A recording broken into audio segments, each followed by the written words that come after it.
Zanzibar. Perdu dans l'océan Indien, au large de l'Afrique, cet archipel mythique fait partie de la République de Tanzanie. Longtemps coupé du monde, cet ancien sultanat s'ouvre peu à peu au tourisme. On vient surtout à Zanzibar pour ses plages paradisiaques, ses lagons d'eau limpide, mais moi, j'en profiterai aussi pour découvrir son histoire, ses traditions et son peuple.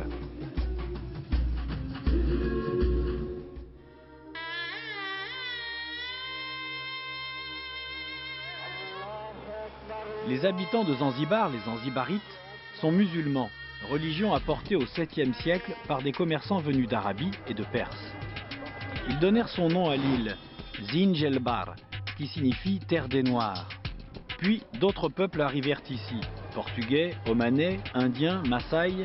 Cette mixité est la principale richesse culturelle de Zanzibar.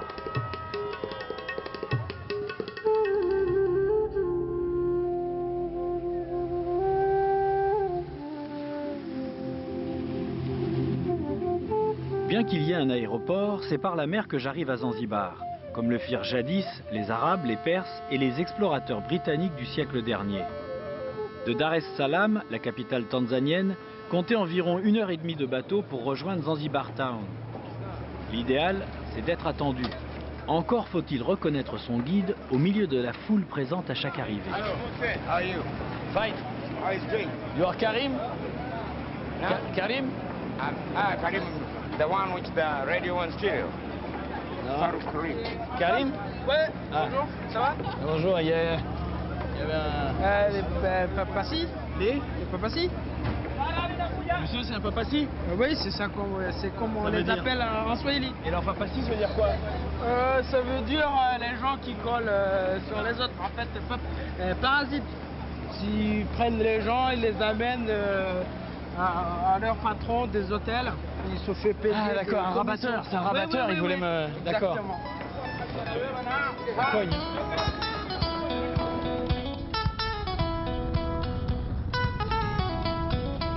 Antoine, Ouais. Tu vas où maintenant? Hôtel Emerson. Hôtel Emerson. Je vais te déposer au début de la rue parce que tu sais, la majorité des routes ici à Zanzibar, dans la vieille ville, Ouais, c'est des ruelles. C'est trop petit et la voiture ne peut pas passer. Ah ouais. Tu arriveras chez Emerson sans problème. Je perdrai pas. Hakuna Matata. Hakuna Matata. Voilà le premier mot swahili, la langue officielle ici, que j'aurais appris. Cela veut dire tout va bien. En fait, il faudrait dire Hakuna Matatizo pour parler le vrai swahili de Zanzibar. Mais depuis le succès du Roi Lion et sa chanson phare Hakuna Matata, la population locale a adopté cette expression kenyane pour communiquer avec les étrangers. Eh oui, c'est ça aussi la globalisation. Et me voilà dans les ruelles étroites de Stone Town, la partie la plus ancienne de la capitale. Très vite, je suis séduit par les sourires et la nonchalance qui font le charme de Zanzibar.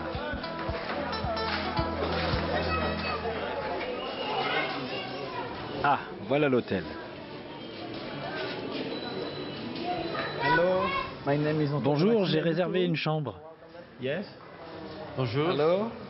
Je suis le propriétaire. Ah, Emerson, bonjour. un des propriétaires. Bon. Emerson, bienvenue. Emerson Skins est un ancien psychiatre américain installé sur l'île depuis plus de 10 ans. Il possède plusieurs maisons typiquement zanzibarites qu'il restaure en respectant scrupuleusement l'architecture traditionnelle. Celle-ci a été transformée en hôtel de charme. Doucement, nous avons fini la moitié seulement du voyage. Hein? Doucement. L'escalier, très raide, mène à une dizaine de chambres, toutes somptueuses, mais les plus belles sont au dernier étage. Nous sommes arrivés maintenant. Et votre chambre? Nous laissons les portes ouvertes lorsque les chambres ne sont pas occupées, parce que tous les clients veulent voir à quoi ressemblent les autres chambres. Vous savez, ils sont très curieux, ils adorent passer la tête pour jeter un coup d'œil. Alors comme ça, au moins, on est tranquille. Ça, c'est une de mes chambres préférées. On l'appelle la chambre nord. Oh, la baignoire. So you can, Oh, on peut prendre un bain de soleil en prenant son bain. Exactement. J'aimerais vous montrer et vous parler des lits zanzibarites. Ces lits sont en général offerts aux femmes mariées le jour de leurs noces. Un cadeau de mariage de la famille. Les fleurs représentent la jeune fille qui est encore vierge. En gros, c'est un lit de vierge. Vous vous sentez capable de dormir dans un lit de vierge? Oh bah je vais essayer. Si vous n'arrivez pas à dormir, je vous changerai de chambre. En tout cas, je préfère vous le dire tout de suite, c'est pas donné. 1000 francs la nuit tout de même. Mais avis aux amoureux qui chercheraient à organiser leur lune de miel, cet hôtel a été classé parmi les plus romantiques de la planète. Aussitôt installé, je pars à la découverte de Stone Town. Il faut se perdre dans ces rues et prendre le temps d'admirer les moindres détails.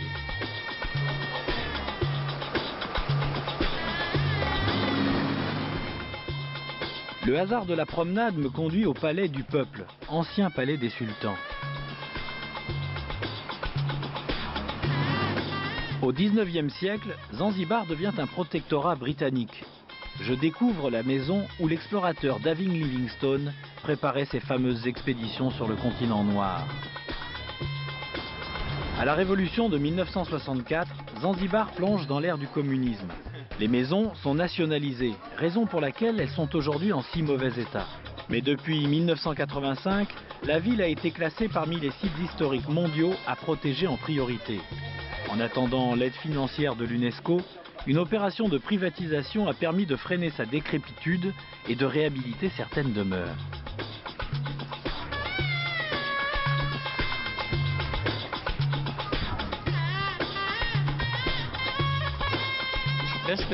Lui, c'est John Baptiste da Silva, un peintre d'origine indienne. Passionné par l'histoire de Stone Town, il est aussi un spécialiste de son architecture.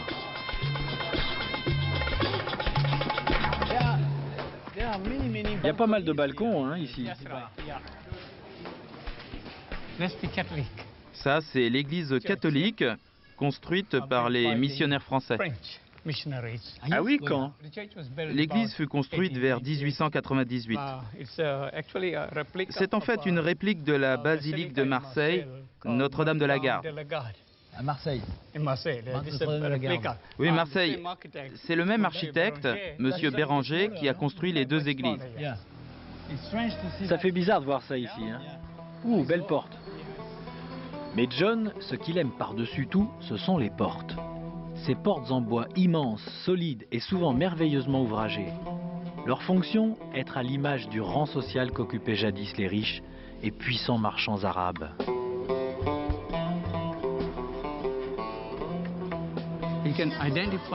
On reconnaît les portes omanaises ou arabes à leur forme rectangulaire. Ces portes omanaises sont également très ouvragées. Par exemple, ici vous avez une chaîne. Et la chaîne symbolise la protection. Une protection contre l'esprit malin et autres mauvais sorts. Ici vous avez une fleur de lotus. Le lotus signifie richesse et pouvoir. Ces pointes sont d'origine indienne. En Inde, il y a plusieurs siècles, on utilisait de grandes pointes coniques sur les portes comme armes défensives pour se protéger contre les assauts des éléphants. J'ai entendu parler de porte mâle et de porte femelle. C'est quoi au juste? Non, il n'y a pas de porte mâle et femelle. Mais cette partie de la porte, avec la pièce centrale, est appelée mâle. Alors que l'autre battant, qui vient s'emboîter, s'appelle la partie femelle. Les portes à Zanzibar sont très importantes, non? Oui, très importantes. Quand une famille a décidé de se faire construire une maison, la première chose qu'elle fait, c'est de se choisir une belle porte. C'est seulement quand la porte a été posée que la construction du reste de la maison peut commencer. Ah, c'est la porte en premier. C'est symbolique comme la première pierre dans mon pays. La cérémonie. Musulmans à 90%, les habitants de Zanzibar sont sunnites, donc plus tolérants que les chiites. Mais ce n'est pas une raison pour ne pas respecter leurs coutumes. À Zanzibar, par exemple, il vaut mieux oublier décolleté et mini-jupe. Et puis tiens, un autre conseil qui n'a rien à voir. Pour les déplacements en dehors de la ville, prenez le Dala-Dala, le mode de transport local. Moins cher que le taxi et nettement plus folklore.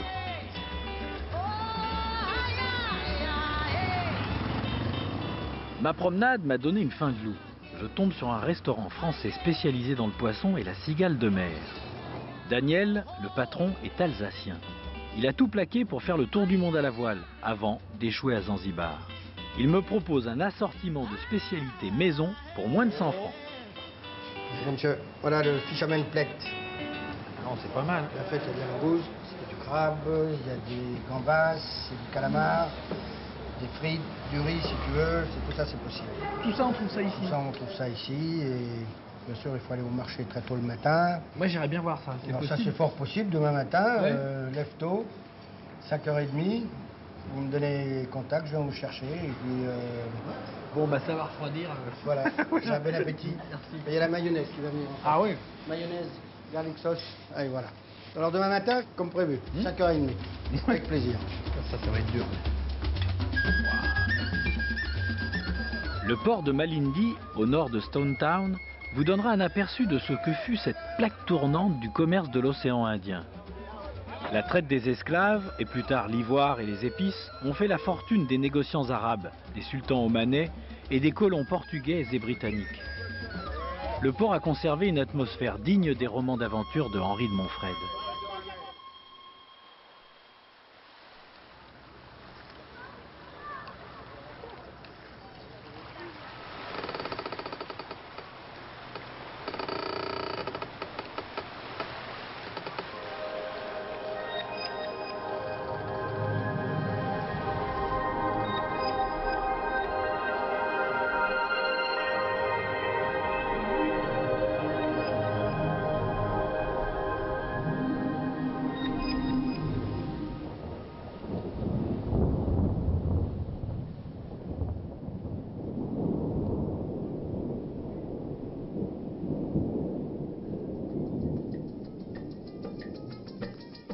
Retour à l'hôtel Emerson pour un dîner sous les étoiles. Chaque soir, la terrasse qui domine la ville est aménagée en salle à manger digne des 1001 nuits. Les petits malins qui ont pensé à réserver y dégustent la meilleure cuisine de Zanzibar parfumée aux épices de l'île. Et chaque week-end, les clients ont droit à des soirées musicales. Je découvre ainsi le Kidumbak, une musique d'opposition qui parle essentiellement de l'émancipation sexuelle de la femme. Des paroles aussi explicites que « je n'ai honte de rien, je fais honneur à mon corps et je suis fier d'être une femme ». Assurément un paradoxe dans ce pays musulman que Kay, la danseuse de la soirée, a parfaitement l'air d'assumer.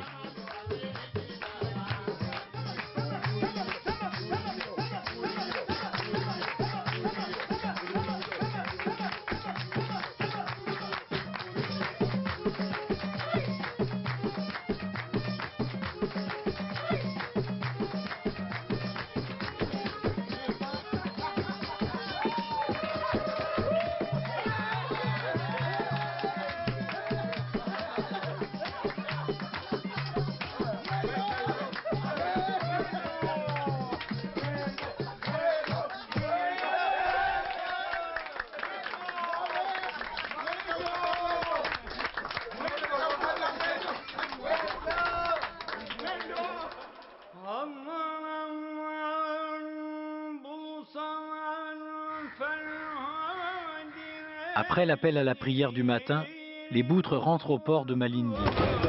Les hommes qui ont pêché toute la nuit préparent leurs poissons. Ici, tout le monde peut s'approvisionner, les commerçants comme les particuliers.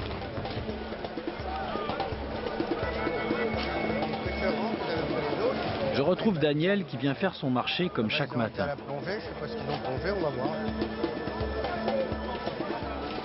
Un peu partout, des ventes à la criée s'improvisent.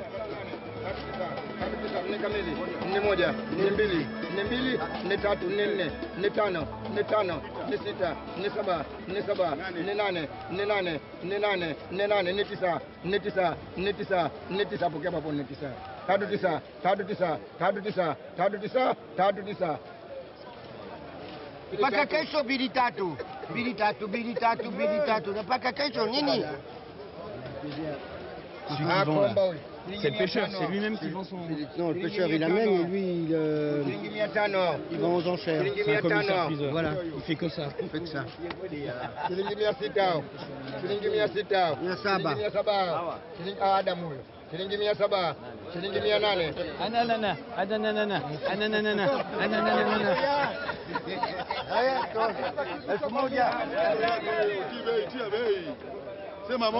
C'est très poissonneux ici. Très poissonneux.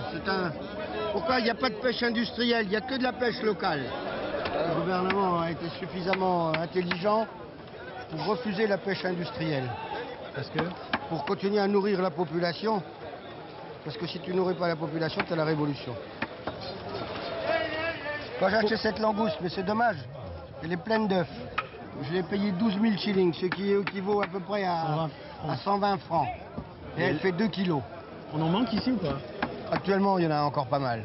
Il y en a encore pas mal, des langoustes. Mais c'est quoi, c'est une histoire de saison ou parce qu'on les pêche trop? C'est une histoire de saison et parce qu'on commence à trop les pêcher. Il y a 10 ans, il n'y avait pas de tourisme. Maintenant, tu as 20 hôtels sur la côte Est hein, qui ont 200 clients chacun et ils font un repas de langouste par semaine. Alors donc, tu vois hein, ce que ça donne. Hein. Et ça risque de poser un problème, ça, à moyen terme? Écoute, Maurice, ils viennent acheter le poisson ici parce qu'il n'y en a plus, hein, depuis que le tourisme est là-bas. L'île Maurice? L'île Maurice viennent acheter du red snapper pas ici, ils achètent des gambas, ils achètent tout ici. Alors ça, c'est ta pêche du jour, tout ça? Ouais, ça, c'est ma pêche du jour, ça. Et alors les poissons que tu achètes, là, qui les prend? C'est un aide à toi qui les emmène? C'est un mec que j'ai ici, puis bon, je vais en trouver un avec le vélo, avec la panière derrière. Ils vont me le mettre dedans, ils vont me les nettoyer, ils vont me les emmener au restaurant. Ah, t'as pas un mec attitré? J'ai pas de mec attitré, donc des fois je choisis, bon, tac, toi, tac, c'est fini. Et ici, ça marche vraiment sur la confiance? Ça marche sur la confiance. Parce qu'on pourrait voler facilement. Oui, ben tu vois, j'ai laissé mes poissons, je reviens, tous mes poissons sont là. Hein. Ah ouais. C'est le même système qu'on avait en France dans le temps, il y a 50 ans.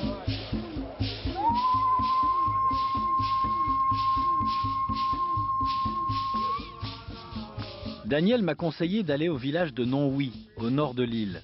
On y trouve les plus belles plages de Zanzibar. Elles sont encore sauvages, contrairement à celles de la côte Est, désormais envahies d'hôtels-clubs. Nonwi est à 2 heures de route de Stone Town. Route est un bien grand mot. Les derniers kilomètres se transforment en pistes de pierre et de poussière. Avant toute chose, se loger. Ça ne devrait pas être compliqué. À Nonwi, paillotes et hôtels se succèdent le long de la plage de sable blanc.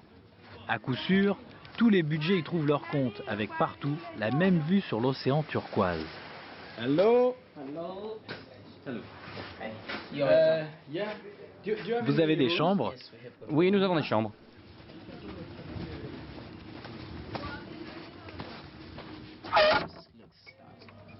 Ah, 3 lits. Oui, il y a 3 lits, c'est une chambre triple. Des moustiquaires? Oui, moustiquaires. De la lumière? Oui, de la lumière. Et le prix est de? $25. Pour une nuit. Avec petit déjeuner compris. Pas de salle de bain privative, pas d'eau chaude, mais 180 francs pour 3 personnes, que demander de plus? C'est quand même pas mal.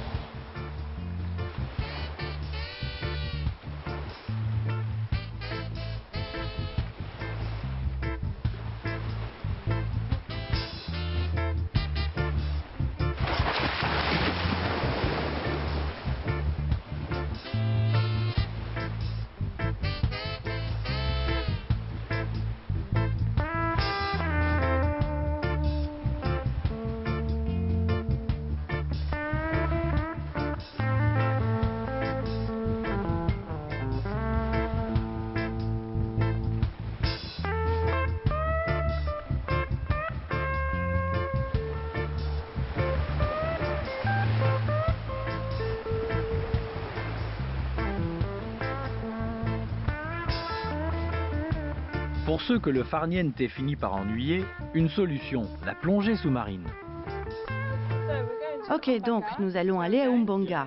Voilà le trajet qu'on va faire d'ici jusqu'à l'autre côté, Umbanga. Alors là-bas, on risque de croiser des marlins. Ça, c'est le code pour te dire qu'il y a des marlins, des requins. On peut en voir ici? Peut-être. Peut-être qu'on aura de la chance. On verra des murènes, des poulpes, des tortues.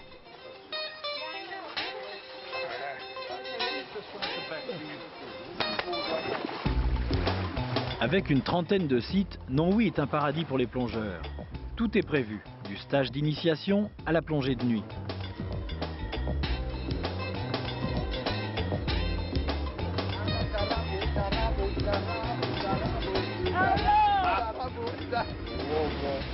Ah, un signe que j'ai oublié de t'apprendre. paix au récif de corail. À ce moment-là, il faut s'éloigner. Ah, ok, ok. 1, 2, 3, go!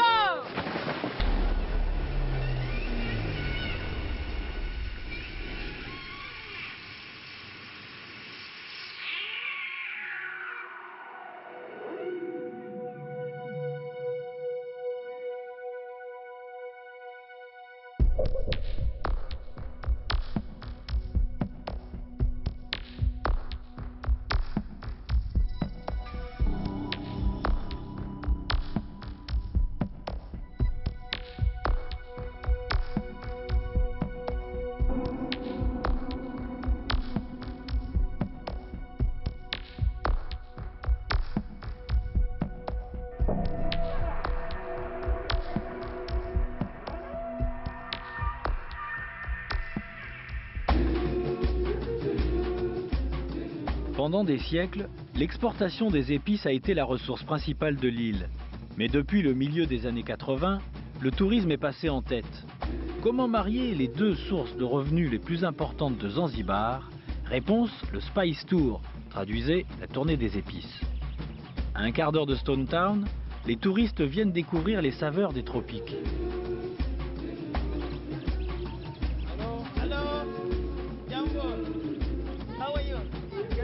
Avec un peu de chance, vous tomberez sur un guide polyglotte qui vous donnera une leçon de sciences naturelles passionnante, même si vous êtes un touriste réfractaire à la chlorophylle. Pour ma classe verte, au bout du monde, mon guide s'appelle Juma. Ça, c'est le roi des épices à Zanzibar. Celle-ci, là. Bon, pour l'instant, ça sent la verdure. C'est à l'intérieur? Non, c'est des clous de girofle. Quand ils mûrissent, leur couleur vire au rouge-marron. Ils ont été importés d'Indonésie au 19e siècle. Aujourd'hui, on en trouve partout à Zanzibar. Et vous continuez à en exporter? Oui, on en exporte toujours, il y en a plein. Je peux même dire que l'exportation des clous de girofle est la deuxième source du revenu national. Cet arbre? Oui, cet arbre. Je vais gratter un petit morceau du tronc. C'est une épice aussi, ça? Oui, c'est aussi une épice. Cannelle? Oui.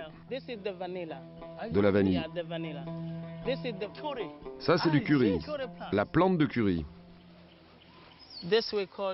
Ça, on appelle ça du cassava. C'est du manioc, du tapioca. Et ça, c'est du gingembre. Oui, du gingembre. Le gingembre, on le fait infuser dans du thé, du café ou du lait. Et on l'utilise aussi comme médicament pour les hommes. C'est pour rendre les hommes plus forts, à la place du Viagra. Vous savez, pour le jiggy-jiggy.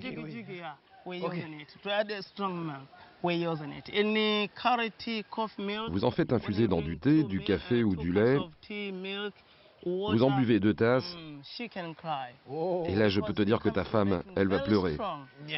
Parce que ce breuvage peut te rendre très puissant. À chaque fois que tu veux faire un jiggy-jiggy avec ta femme, elle peut crier. Merci en tout cas pour le tuyau. Ce que l'on voit, c'est du mimosa. Quand tu touches les feuilles, elles se ferment. Ça, les hommes jaloux de Zanzibar en plantent tout autour de leur maison. Quand les hommes partent faire un safari, ils laissent leurs femmes à la maison. Quand ils reviennent, avant de rentrer dans la maison, ils inspectent les plantes de mimosa. Si les feuilles sont fermées, ils comprennent que pendant leur absence, quelqu'un est venu rendre visite à leur femme. À Zanzibar, on appelle ça le protecteur des femmes mariées. À la fin de la visite, on me propose évidemment des souvenirs comme le typique Spice Boat, un bateau rempli de sachets d'épices. Bon allez, ça fera toujours plaisir à maman.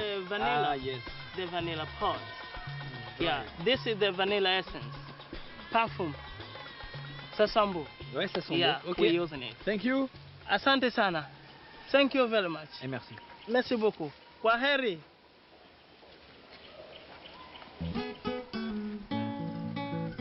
Juma m'a conseillé d'aller voir Butterfly, un drôle de papillon qui a une manière très spéciale de se poser à la cime des arbres. C'est vous, Butterfly?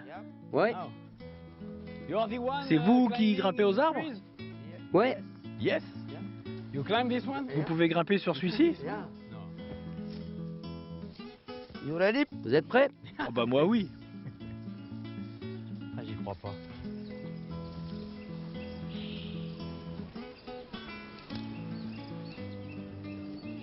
C'est tout?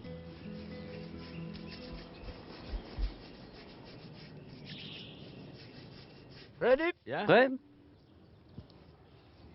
C'est génial. C'est génial. Oh! Ah, rafiki. Habari. Sasa tena makaribishwa kwetu. Oh, Zanzibar. Zanzibar. Hakuna matata. Kwetu Zanzibar hakuna matata. Mwakaribishwa. Ah. Ah. Ah. Ah. Ah. Ah. Ah.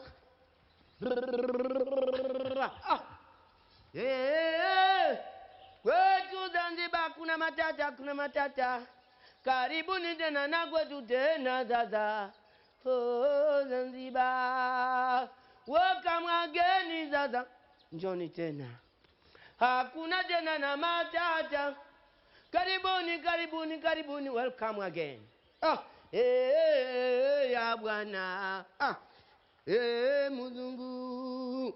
Halo, halo. Mzungu, mzungu, mzungu. Hakuna matata, hakuna matata, hakuna matata, hakuna matata, hakuna matata, hakuna matata. Asante sana. Et je peux essayer moi? Ouais. Bon, j'ai vu, on frotte l'arbre d'abord. Yep. Oh. Allô. Ah ouais. Ah, j'ai les bas qui glissent. Voilà, je peux pas aller plus haut. Ok. Oh. Pole. Very difficult. Ah, c'est difficile, très difficile. Et en plus, vous y arrivez en chantant, alors que moi, j'ai vraiment besoin de mon souffle. Ah oui. Moi aussi. Dans 5 ans, j'aurai les bras comme vous. Unakata kama hivi. Chonga. Drink. Bois. You ready?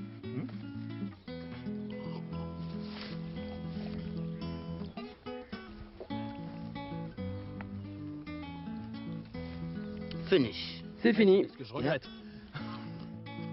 Bon, namna hii. Spoon. C'est une cuillère. Ouais. Oh, pardon. Ok.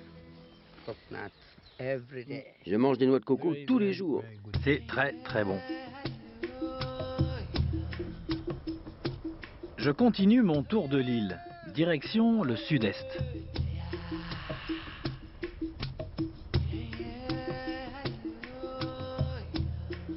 Le village de Jambiani se trouve à environ 2h30 de la capitale par une route chaotique.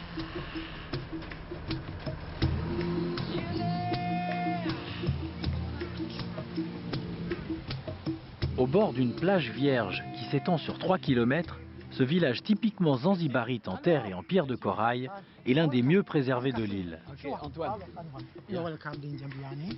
Ici, les habitants ne vivent que de pêche et de culture d'algues.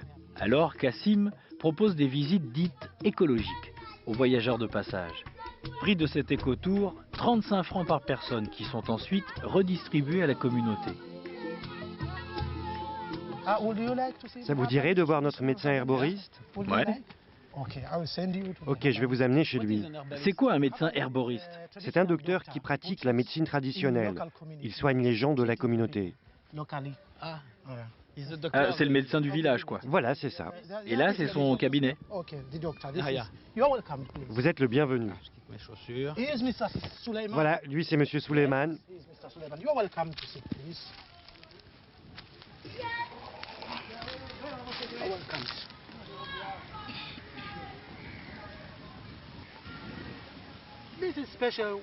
Ça, c'est pour quand Mama est enceinte, qu'elle attend un bébé. Mais le bébé se présente à l'envers dans le ventre. Alors, nous faisons bouillir de l'eau avec ce type de plante que nous appelons patawia. Et est-ce qu'il connaît quelque chose contre les coups de soleil? Oh oui. Pour les peaux blanches, hein? Oui, oui, pour peau blanche.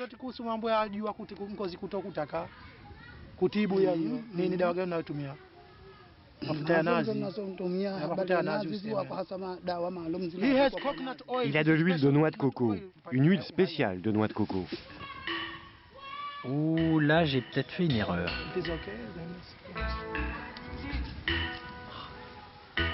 Ah. Sur les coups de soleil, c'est un vrai bonheur.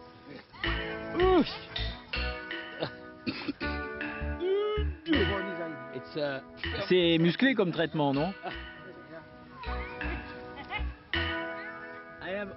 J'ai aussi un peu mal à la tête. Et vlan, deuxième erreur.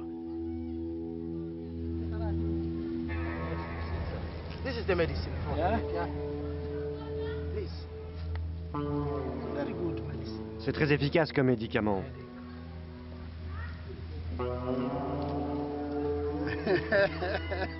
Ah oui, ça va mieux là. En tout cas, ce qu'il m'a pas dit, c'est que c'est un excellent laxatif.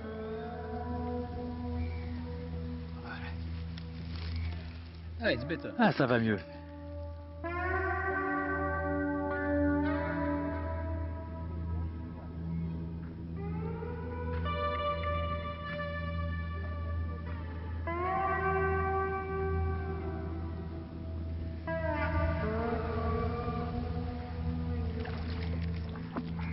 Sous la chaleur écrasante de l'après-midi, je continue ma visite de Djambiani. La mer s'est retirée et Cassim me propose de rencontrer les femmes du village qui cultivent des algues à marée basse.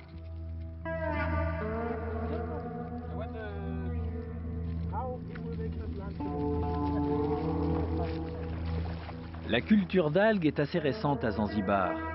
Grâce à elle, depuis 1990, 15 000 emplois exclusivement féminins ont été créés.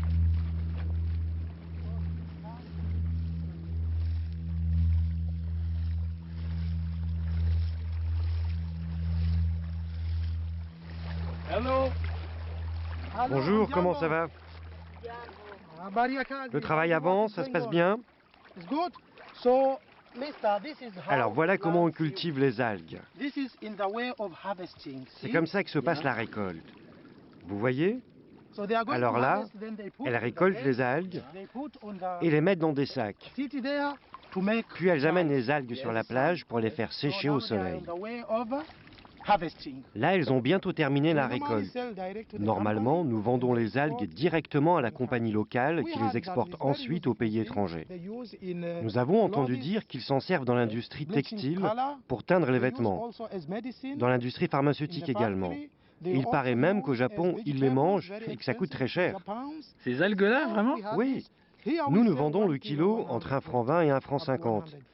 Mais je crois savoir qu'à l'étranger, ils le vendent beaucoup plus cher. Ces algues, elles poussent en 3 semaines. Mais quand vous les accrochez, les algues, elles sont beaucoup plus petites. Oui, elles sont comme ça. Ah voilà, de cette taille. Donc vous en mettez plusieurs et puis ça pousse. Oui, je vais vous montrer. On les attache comme ça, sur des fils de nylon. Et après ça pousse. Ça pousse pendant 3 semaines. Comment vous appelez ça en swahili? Mwani. On dit mwani en swahili. Mwani. Très bonne prononciation.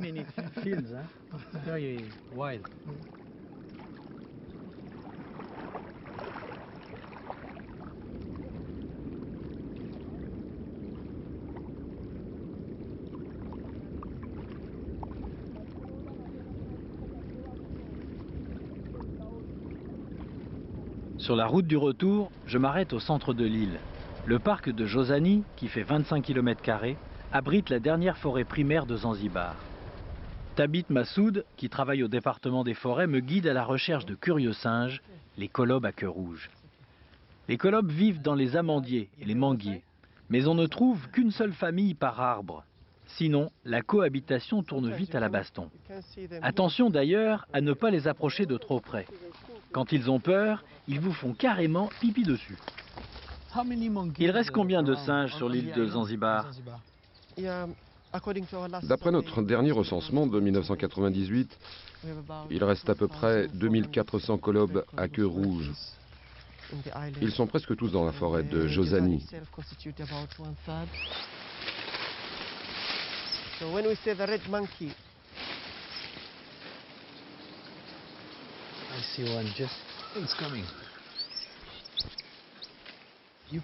Ces singes, on les trouve qu'à Zanzibar? Oui, absolument, qu'à Zanzibar.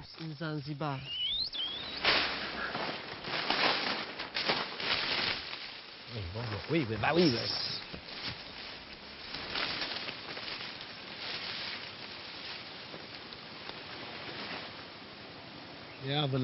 Et alors ce sont les derniers?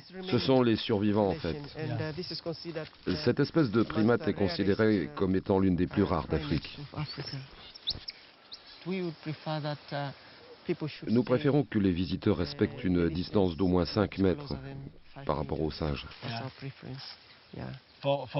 Mais à cause de quoi? Des problèmes de maladie que les hommes peuvent leur transmettre? Oui, parce que ce sont des primates. Si par exemple vous avez la grippe, les singes peuvent la contracter. Et qu'est-ce qu'ils mangent? Ils se nourrissent principalement de ces arbres. Les feuilles? Oui, ils mangent les feuilles. Mais en fait, ce qu'ils préfèrent, c'est les jeunes pousses. Ils ne peuvent pas manger de fruits mûrs, parce que leur estomac ne peut pas digérer le sucre. Le plus gros problème qu'on a ici, c'est avec les fermiers qui tuent les singes parce qu'ils ne tirent aucune compensation de leur présence sur ces terres. Alors nous avons décidé de redistribuer les revenus touristiques. Maintenant, on donne une partie aux communautés voisines. Comme désormais les fermiers touchent de l'argent sur les visites des touristes, eh bien ils ne tuent plus les singes.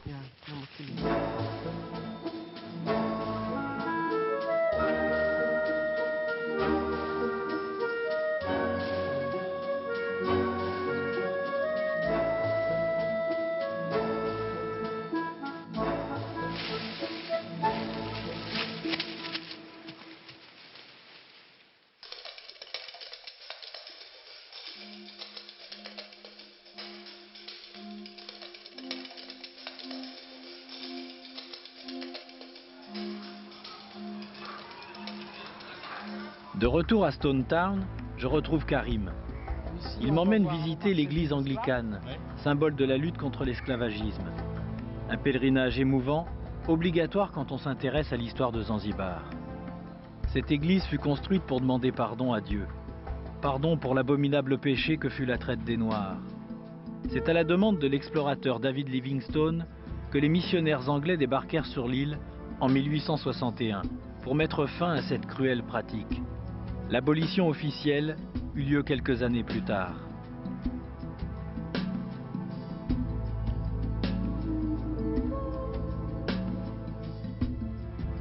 À quelques mètres de l'église et de ce mémorial, une des caves où étaient parqués les esclaves avant d'être vendus. Pourquoi ils les mettaient dans des caves? Pour voir s'ils résistaient, s'ils étaient forts. C'est-à-dire ils les laissaient longtemps dedans? Ouais, ils les laissaient pendant 3 jours, sans manger, sans boire de l'eau. Ah ouais, pour ça? Ouais. Et tu vois, il n'y a pas d'aération, il n'y a que des trous là. Il fait hyper chaud. Ouais, imagine. Combien ils étaient? 35, 40, 45 personnes dedans, comme des sardines. Ah non, ça devait être... Et en plus, il n'y avait pas de bâtiment au-dessus? Non, le soleil tapait juste en dessous. Ils ont juste construit le bâtiment pour la protection de cet endroit, que les gens n'oublient pas ce qui était... Et alors après, donc ils les sortaient d'ici à bout de 3 jours, et puis après, qu'est-ce qui se passait? Après, ils les amenaient au marché. Pour les vendre? Pour les vendre.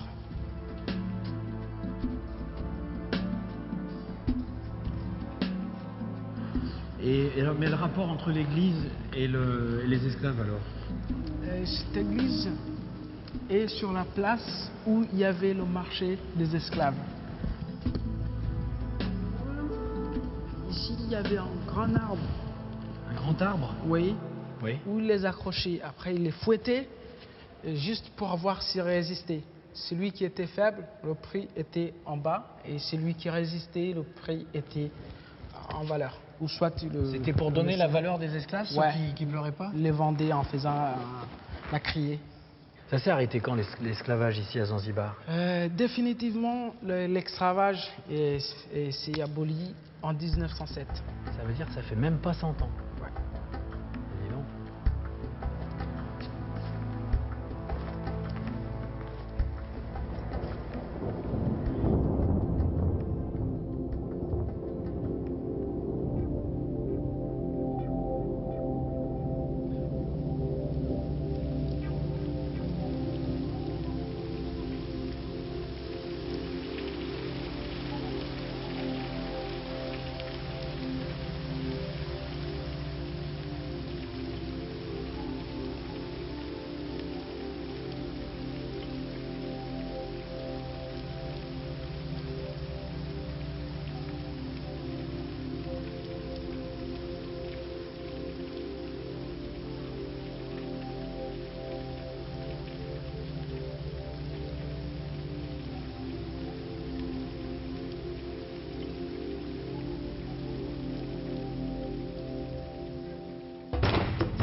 À Stone Town, si vous voulez donner rendez-vous à quelqu'un, c'est au jardin de Forodhani.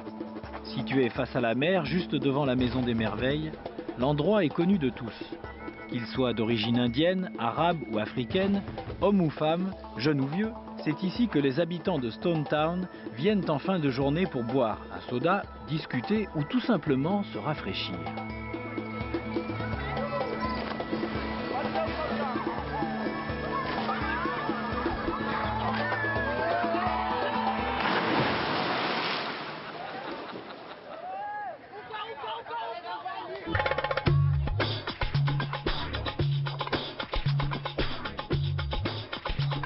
À la tombée de la nuit, la place s'anime. Des barbecues géants et autres stands à friture se mettent à chauffer. Et là, vous pouvez y aller sans inquiétude pour votre petit estomac de touriste. J'ai goûté à tout. Salade, brochettes, beignets, pizza, poulpe grillé et même à des plats non identifiés. C'est frais, c'est succulent et c'est certainement le dîner le moins cher de mon séjour, avec l'ambiance en prime.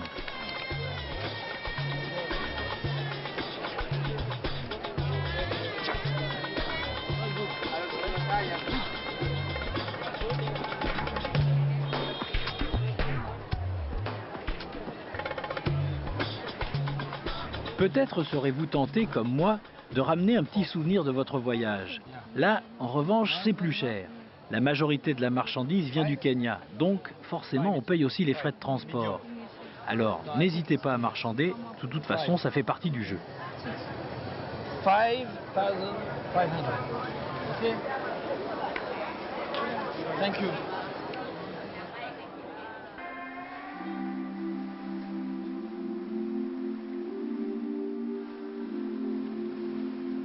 Pour mon dernier jour à Zanzibar, je m'offre une escapade sur les îles en face de Stone Town. Pour quelques dollars, un pêcheur vous emmènera sur le banc de sable de votre choix.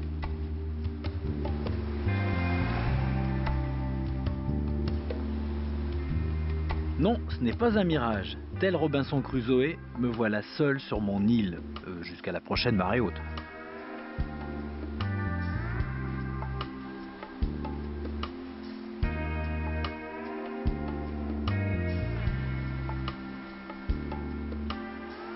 Mon banc de sable recouvert par les flots, direction Canggu Island, également appelée l'île aux tortues.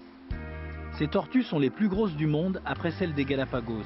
Leur nom, les Aldabra, du nom de l'atoll des Seychelles d'où elles proviennent. Ces tortues atteignent près d'1 mètre de long et pèsent jusqu'à 300 kg. Ici, il n'en reste plus que 18. Elles sont protégées par un grillage électrique car les gens les volaient pour les manger. Yes. Whole plate. Cette assiette, c'est $1. Celle-ci, c'est $1 aussi. Ça, c'est des épinards.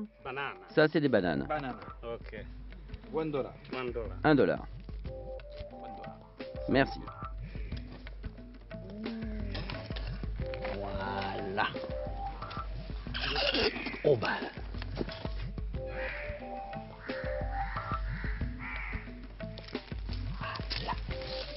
bon. Et j'en ai plus, là ça c'est ma figure, faut pas manger. Non, non, non, non, non. Non, non. Tu me fais penser à quelqu'un. Il s'appelle Titi.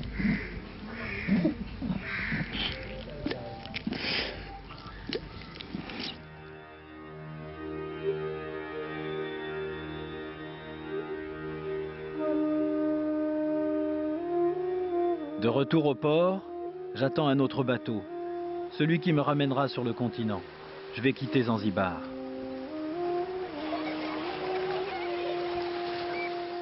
Je me demande si je n'ai pas rêvé sur cette île qui ressemble tant au paradis.